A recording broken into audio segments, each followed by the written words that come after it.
عليكم الاخوات، كي دايرين؟ بخير؟ هانيين؟ كلشي مزيان؟ اليوم تاني جبت لكم الجديد عندي في المحل.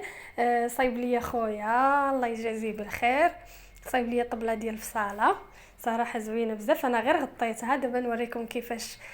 صراحه شفتها في واحد الفيديو وعجباتني، واحد السيده حتى هي كتخيط هكا في الدار و وعجباتني. صافي قلتها لخويا صايبها ليا وصيفطها ليا. المهم مزيانه الفصاله، حيت كنت كنفصل غير في الارض. صراحه الارض كتمحن بزاف صراحه، كتمحن كيضرك ركابي كيضرك ظهرك، ماشي بحال واقفه كتكوني مرتاحه. هذه غير خشبه، يعني جوج ديال الخشبات وجمعهم ليا بالبيزاكرات بحال هكا الطوا. الا ما بغيتيهاش، يعني ما عندكش ليسباس، كتجمعيها وطرفيها في واحد البلاصه، وملي تبغيها تجبديها تحطيها فوق طابله، تحطيها فوق الداري، فوق اي حاجه.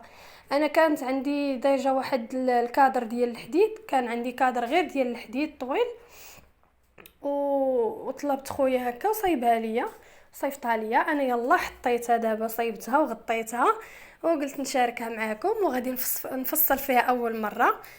ايوا كنقول ليه من هذا المنبر شكرا بزاف، راه جات مزيانه. ايوا هذا ما كاين. حتى دابا يلا غطيتها حتى نديرو نوريها لكم. اللي بغى يدير بحالها غادي تنفعكم بزاف.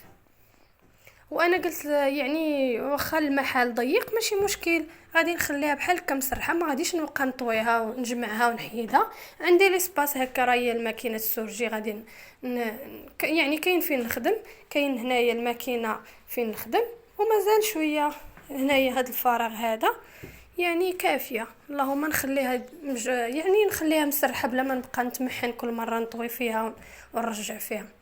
هذا مكان. يلا نتلاقاو في شي جديد اخر ان شاء الله.